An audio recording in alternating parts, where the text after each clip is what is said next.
ABSL Summit. Transform to thrive. Max, because you are AI native, my question is, in your opinion, because we are a bit afraid of this AI, you know what I mean? Like we don't know how it's going to be, which direction it will go. I want to ask you a question that we used to ask during recruitment process. We don't do it any longer, but I want to ask you the question: how do you think it's going to be in 5 years? So at the beginning, hello everyone. It's grateful to be here, and I'm really thankful that I got an invitation.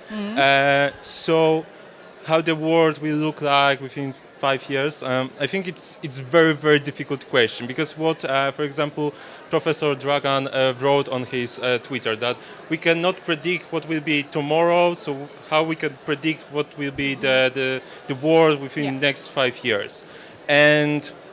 But to be more specific, I think that mostly programmists and all the computer science will be focused on creating AI to replace the physical work. Because replace physical work. So we shouldn't be afraid. We shouldn't be afraid. We shouldn't. Now, for example, a lot of companies, for example, Microsoft, Apple, OpenAI in general, want to replace that work creative jobs. Like, for example, you don't have to think about how to write a post, how to, for example, schedule your meetings. You have a lot of programs which can accelerate your work in general when it comes to creative work. But I think that it is very hard when it comes to tech side to create AI. Not exactly AI, but software, which is able to do a physical work. Seriously, it's extremely hard, because you have to predict everything. Not like, for example, now in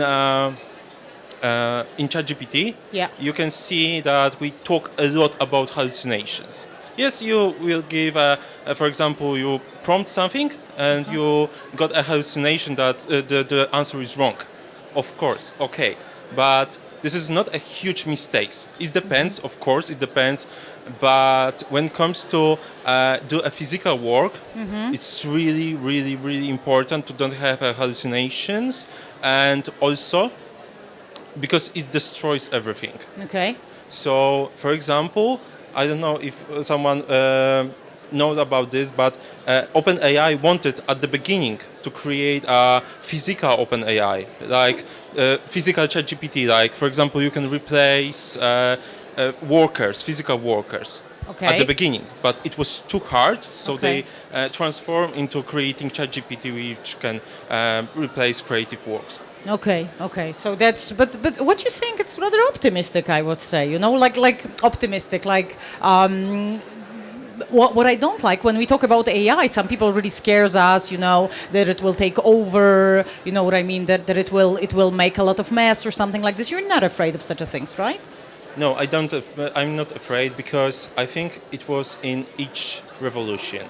Now currently we have fourth revolution, and everyone is scared. But the same thing was during the first revolution, second revolution, third revolution. Now we have fourth revolution. Someone's are talking about fifth revolution, and I am like, I don't know which revolution we have now, but we have next revolution. And it will be the biggest revolution until the next one. So that's the thing. And do you think we're ready for this, for this revolution, so for AI coming? Like my question is, for example, who do you think is more ready, younger generations or older generations? So I think it depends on the context in which you utilize the AI. For example, a lot of young people now preparing themselves to utilize AI in day-to-day tasks, like, for example, do homework, searching things, finding something on the internet. But now still we see that what was said few panels ago, that only 10% of business use AI, generative AI in normal tasks. And I think that everyone is not prepared for this. even young people, adult people, and seniors even. Do you think young people are more prepared or not really, not necessary?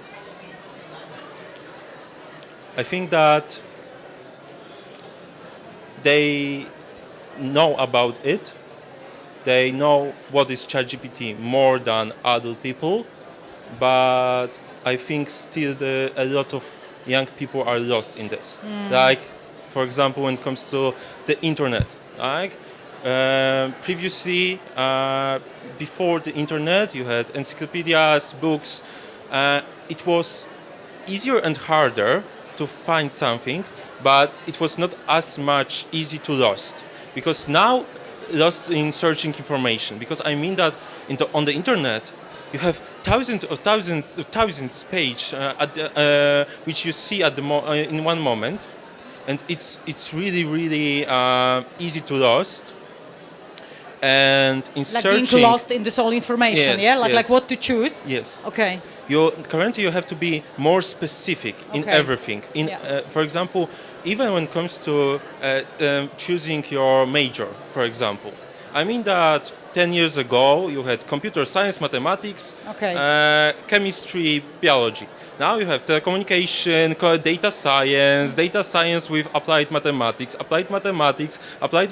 with computer science. Now you have to be very specific. Okay. What you have to choose to don't be lost in this. Oh, yeah, I think so. And my question is, if we can choose one skill, one specific skill or competence that we all should work on, what kind of skill it would be? I think definitely it will be statistics and algorithmics. Statistics. Statistics and algorithmics, where statistics is a part, algorithmics is a part of statistics, of course, but for the statistics and algorithmics, we can treat this as one subject. You can learn how to implement many laws to different cases, because now you're tough that, for example, you learn about this law on the mathematic lessons, this law, and this law, and also you learn how to use this law in this context. When it comes to statistics and in this type of questions, for example, when it comes to algorithmics, you learn about theoretical side about something, how to sort something about this algorithm, but you have thousands different contexts how to use it, and you can also connect different algorithms together to tackle given problem. And I think this can we use it in the daily life, because you talk about mathematics and things like this, but can I use it in my daily life? For example, I don't know which school to choose or something like this.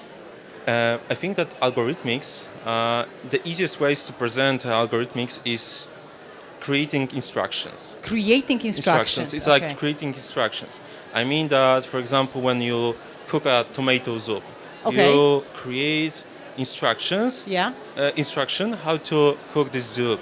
You have to crop the tomato. You have to cook soup, and etc.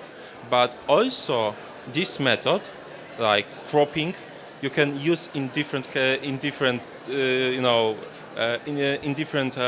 mean that you cook tomato soup, but you also cook different soups, so you like can... cucumber soup. Yeah, like cucumber soup. Okay, so I can have tomato soup and cucumber soup and barszcz and żurek and whatever, and the first step is chopping vegetables. Yes, and I mean that firstly you have to create instruction. What you're gonna do to prepare this soup. And I mean that creating instructions, not have a problem to tackle, but create these instructions is the best way to prepare young generation to create to be prepared for the AI. To teach them how to create instructions. Because now that's very interesting, because you know my son is just finishing the preliminary school, and I don't think we've got such a things at school. Your kids got such a things at school? Algorithmics? No, I don't have. So so just teaching them how to create an algorithm, instructions. Okay. Instructions, because I mean that when you learn about machine learning, AI, you also learn mostly about algorithmics which are connected. So you have an instruction how it works. It is not very, very difficult. For example, when it comes to neural networks, they are not as much difficult when you are prepared how to read the instructions and how to also create instructions to your problem. And yes, I feel really inspired by this. Well, my head is a jungle, so creating instructions might be inspiring for me, but this is something really, really not obvious. I'm curious if you got any, yeah? What I would like to add is like, who will be teaching this? Or teacher? Yeah. Or someone different? Because I mean that, for example, in my school, because I come from a very, very small town, this taught me Intel competition, Intel corporation. So the corporation taught me how to create algorithmics, how to be prepared for the AI. So you want to say this is our role? This is our role. If the school is not preparing young generations for this, this is our role. This is our role. I like it. I like it. This is very clear statement from the young generation, yeah? Okay, if the school is not giving us this, then this is our role to give you this. Thank you. That was very, very nice. Because also we have to think that we have in mind that teachers are also not prepared for this. Yeah. And I come from a teacher family, so I know this. Yeah. And I was given by many courses from Intel, how to do this, how to do that algorithm, how to again the theoretical side, how to do this, how to tackle, and then I got a mentor who also prepared me how to create instructions, helped me a lot, and then that's why I create FATIK.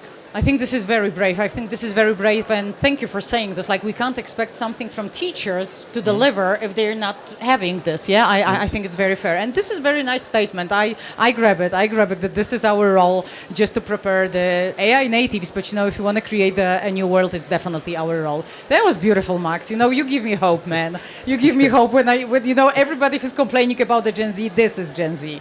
This is Gen Z. Super smart, hardworking, full of passion. I think it's beautiful, and I'm so happy to have you here.